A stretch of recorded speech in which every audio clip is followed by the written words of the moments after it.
This is the 2017 Ford Escape. It's an update to the Escape that we already know and already has a rating on the Edmunds website.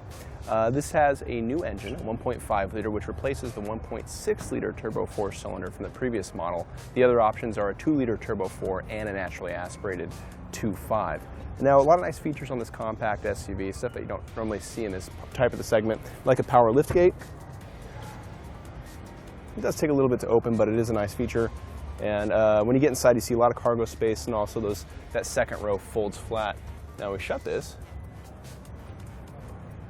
You also have a backup camera, which is super helpful. Now we'll go along the side and take a look at a couple other things. I like the Escape because it looks a little bit more macho than your typical compact SUV.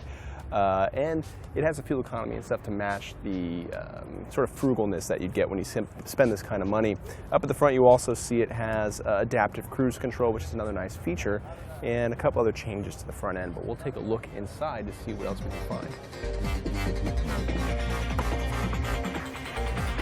Inside the Escape, you see a pretty standard gauge cluster here. If you've been in a Ford Focus, you'd recognize this. It's nice to have the analog gauges and also a digital gauge here so you can see more about what the car's doing.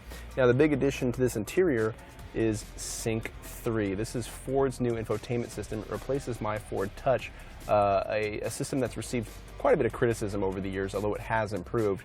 This new system aims to be much faster, much more user-friendly, much more responsive to your controls. It has this bar at the bottom which makes accessing things super easy to do, and it's pretty responsive just in the brief touches that we've used here. It should support Android Auto and Apple CarPlay, and we look forward to doing more extensive tests with this system when we can get our hands on one.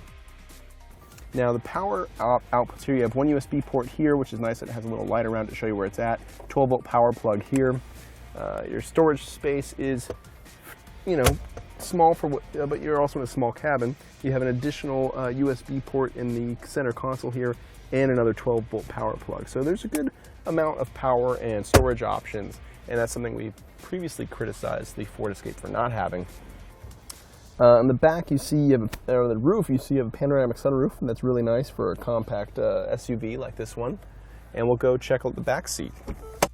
Now, this is a compact SUV, but space is pretty good. I'm about 5'10", and my knees are clear of the seat. My head does not touch the roof, and that's pretty impressive considering it has a sunroof, which typically hurts headroom. In the back, you have vents. You don't have HVAC controls, but you do have more power outlets here.